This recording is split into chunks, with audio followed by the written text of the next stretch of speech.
Wait by the radio. Why? I'm gonna check the next level. There might be some more gear down there we can use. I'm not going far. Just wait by the radio. I'm gonna hang back here as well.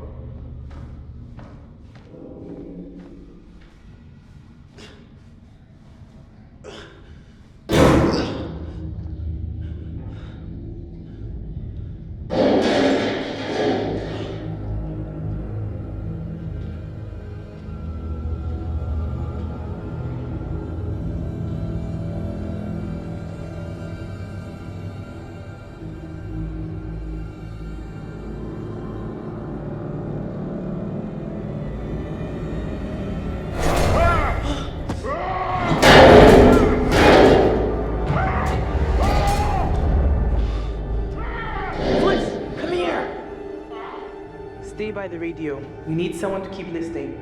Aye, Cap. I saw the big guy. He had the distributor cap.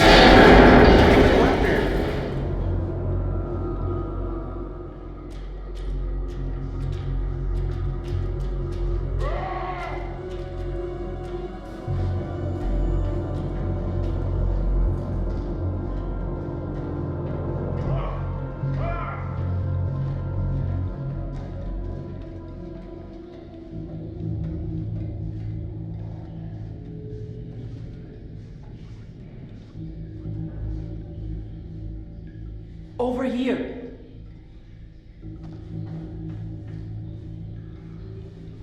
This must have been what we just heard.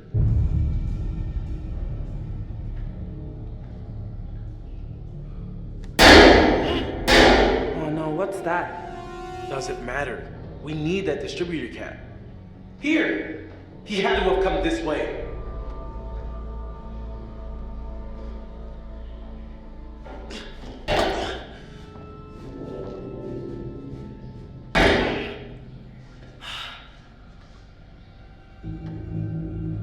Holy crap. Look at that shit.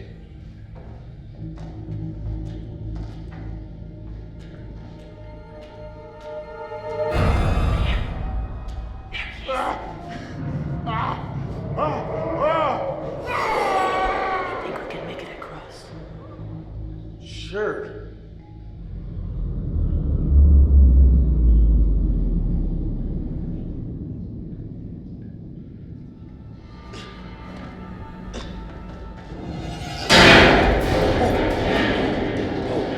What? There's something here.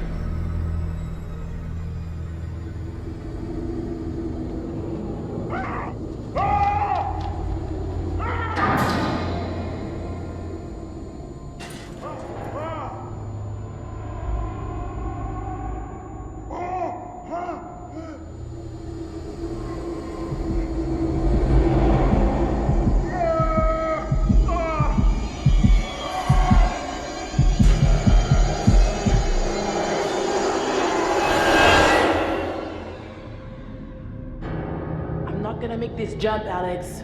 I'll have to find another way around.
an order.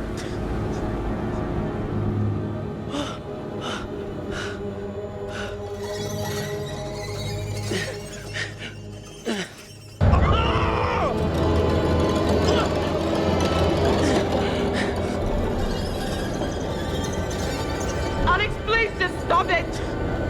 Give me the knife, please. I don't know what is happening, but just give me the knife. Ah! Alex, stop! Ah!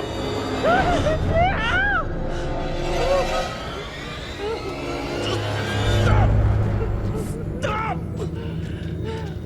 Oh, stop! Hey, it's okay. Oh my God. Oh my God. Fliss. Did I stab you? I'm so sorry.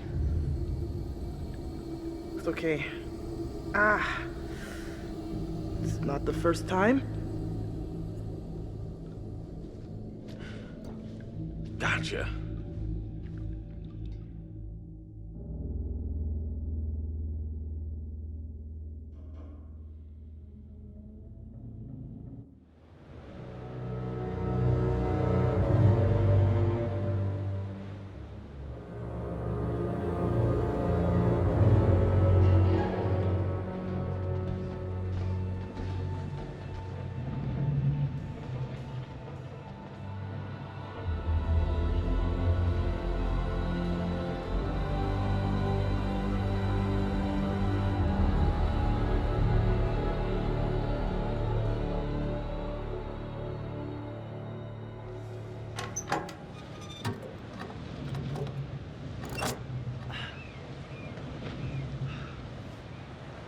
All right. Let's try it.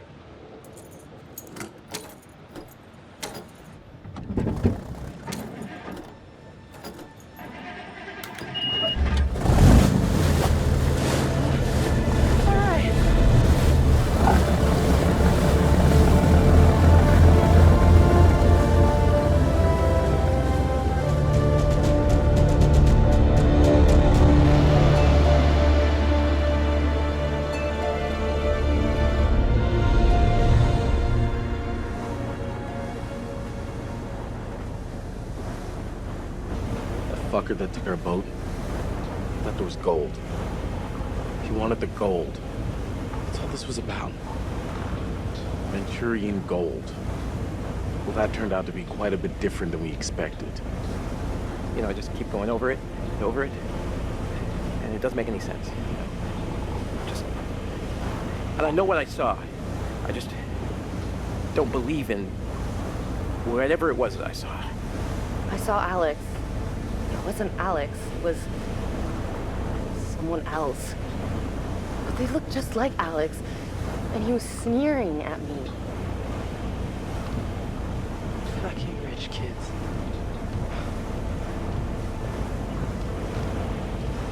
So, does anybody else feel like knocking back a Frosty? This guy. Yeah.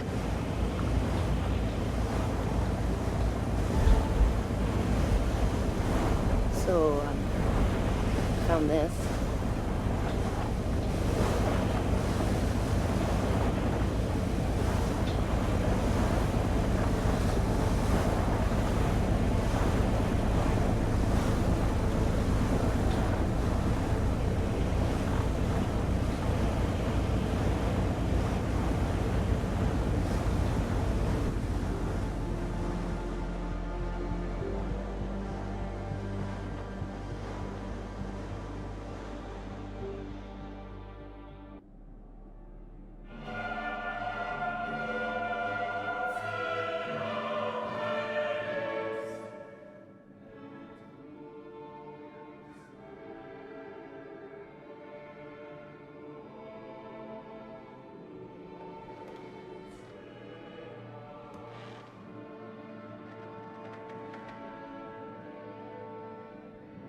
Congratulations. All your charges are still breathing, and that's something, I suppose.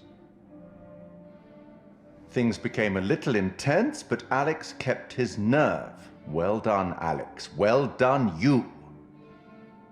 It's all about decisions, isn't it? Decisions made in a hurry, in a panic, made with the heart instead of the head, or vice versa.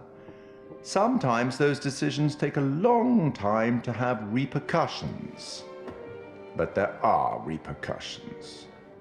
There are always repercussions.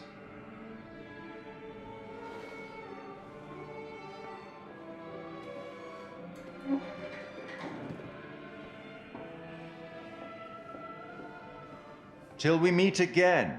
Maybe in Little Hope, maybe somewhere else. But be certain, we will meet again. It's inevitable.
So out of nowhere, this thing just sent out an SOS.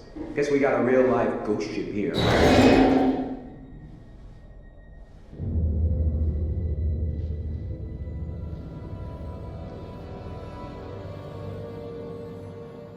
Whoa. What the hell is this?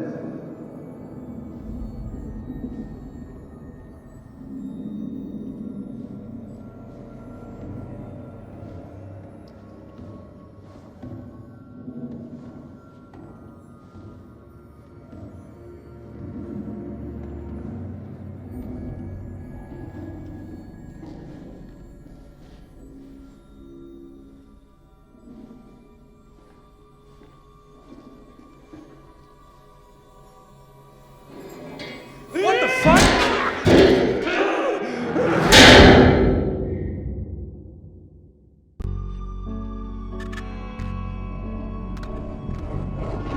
I just saw someone in the woods. Whoever it was, they're gone. Okay, very good. Who's there? I fashioned her with my own hand.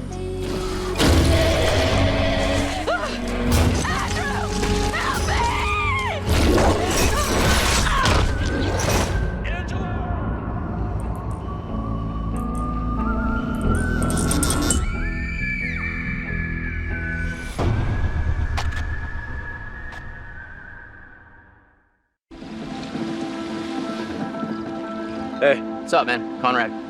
good to finally meet you, Conrad. This is Brad, by the way, my little bro. Hey, man. Want to crack a cold one with me? In The Man of Medan, I play a character named Conrad. And I think initially when we find Conrad, he is a sort of entitled guy, a wealthy American who's on vacation. Where's the old crust bucket skipper anyhow?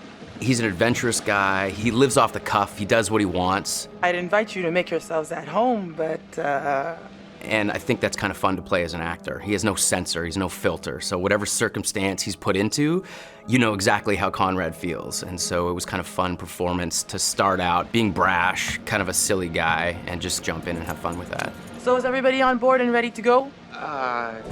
You're selling, I'm buying.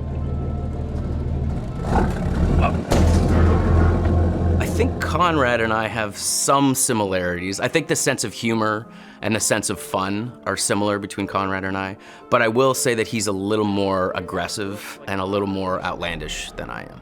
Guys, look, I think we gotta listen to our experienced, beautiful, smart, and beautiful captain here. If she says we should do things Connie, the right— please. I didn't bring you on this trip to get laid. Wait, what?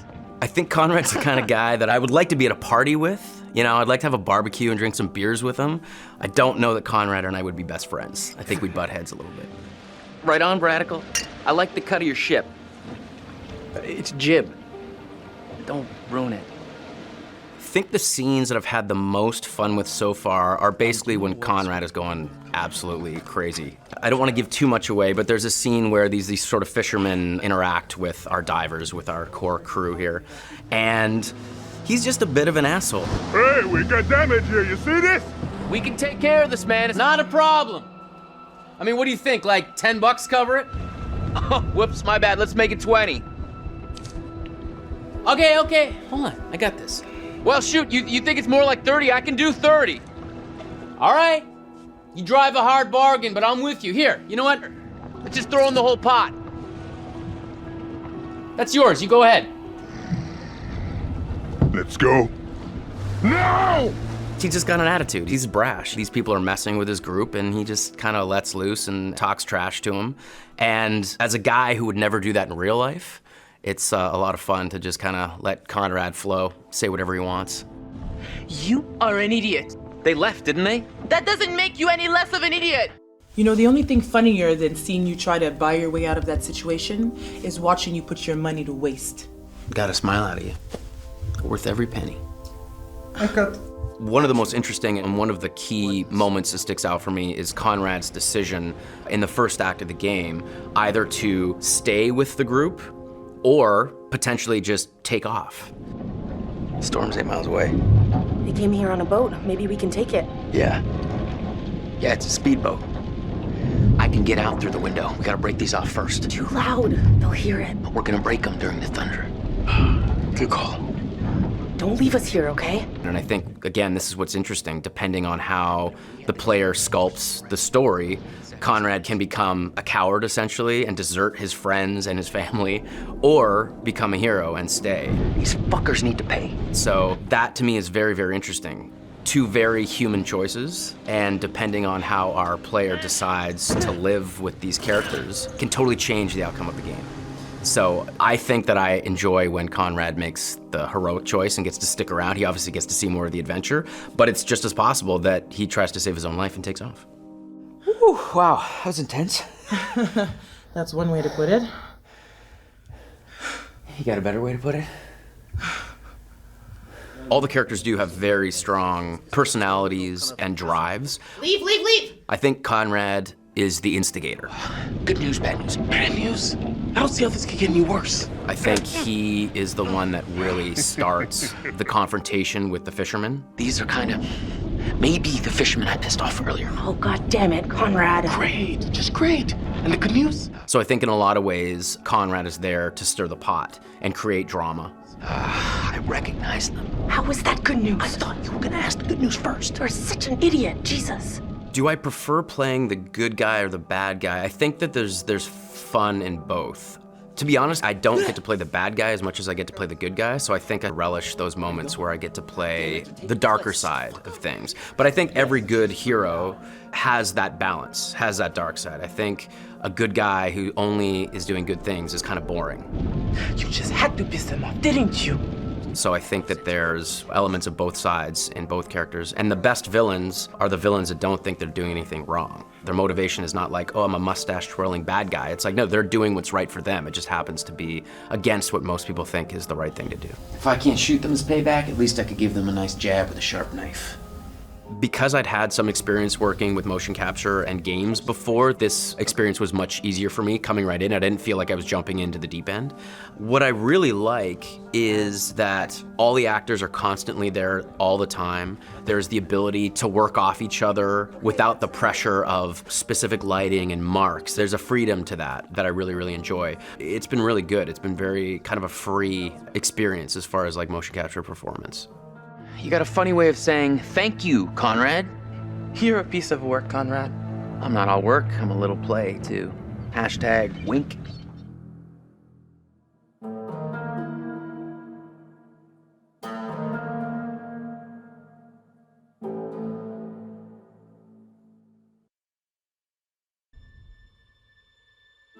Hello.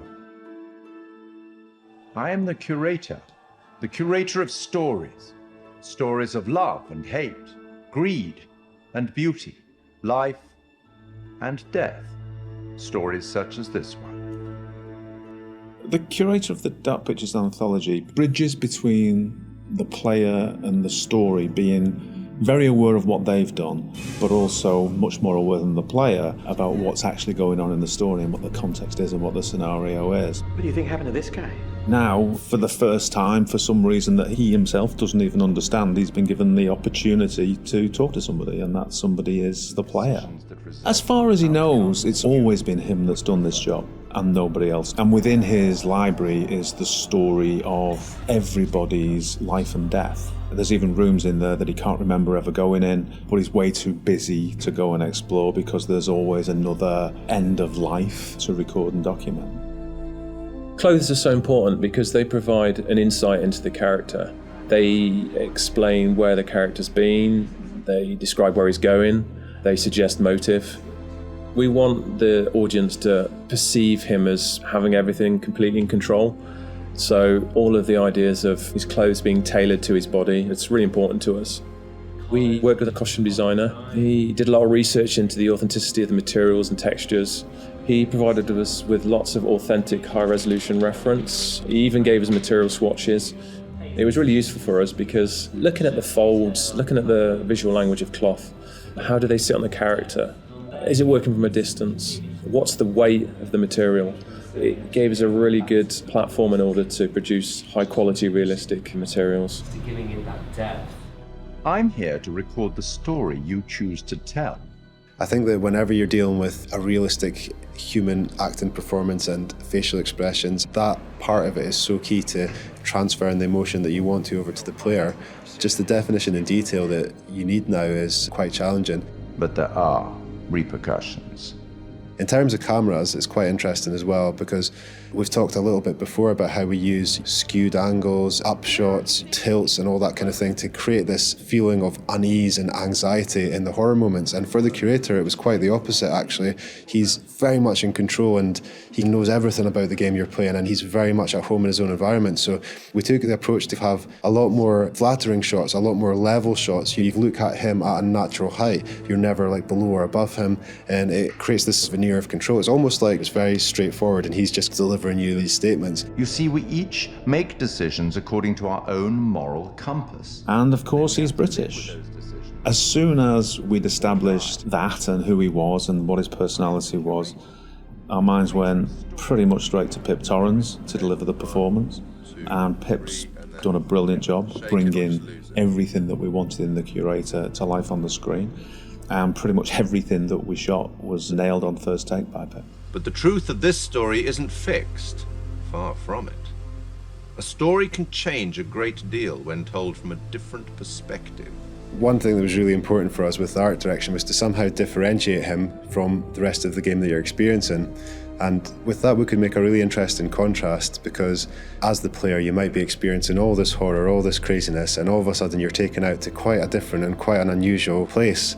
So that was a really fun thing to play with. We tried to play up on that contrast and really signal to the player that there was a change happening. The curator addresses the player directly. He's quite ambiguous, he's quite mysterious. You're really not sure if he's there to help you or hinder you sometimes. And I wanted that to kind of be reflected in the art. The corridor that he is in at the start of the game, and where you see him a lot of times, we wanted to get this feel of an almost infinite corridor that's got this maze-like feel. It's not a set-out space that you automatically understand as a viewer when you see it. You're not sure how long it goes on, how many paths there are, how much of a maze this corridor is. So to light that, we wanted to get this feel where there's not markers that tell you this is where you are right now in the corridor, you've been here before, just to increase that feeling of not being fully aware of your surroundings and add to the mystery of the scene. And then he goes into his repository, which is a huge vault of books and secrets, with his main desk right in the middle. He's got large windows for light, a skylight above that would also let a lot of light in, a mezzanine floor, a marble fireplace, classical, opulent, sophisticated. The central feature of the repository is the curator's desk. So we researched how that might look and wanted to make it look a big, substantial piece of furniture. We added a lot of scroll work and detail to the front and rear.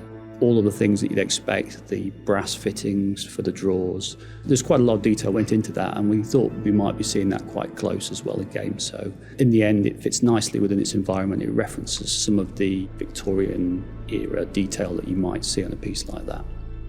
The creator has the ability to access stories through the pictures on the wall. They're almost portals through to another world. And that all had to fit within our architectural environment. So we looked at very ornate framings, large pictures that would hang on the walls, that would feel correct and not out of place in something of this nature. We thought about where we could include light sources that would be interesting and would put light in the right areas of the room. The skylight's a really good example. We decided that having this top-down ambience would really bed the scene in nicely and create this nice veneer to it. And then adding another number of interesting light sources that we can use for accents, such as a fireplace, such as the candles, that just are there to give you that extra range of colour if you need it. They're there to draw the eye of the player to what we want to show them. It's not my place to interfere, but I might be persuaded to offer the occasional hint. Here's one for free. It's a strange place. Who's this guy? Why is he talking to me? Where am I now? I was just on a ship having some horror happening, and now I'm here. And this guy has the appearance of being there to help you, but he seems like such a strange guy, and the environment he's in is so different. There's a certain ambiguity to it, and we wanted the player to question whether or not he's on their side or whether or not he's kind of playing his own game with them. The curator's no ordinary person, and his repository is no ordinary place. And you'll get the chance to see him again in the rest of the Dark Pictures anthology. We will meet again. It's inevitable.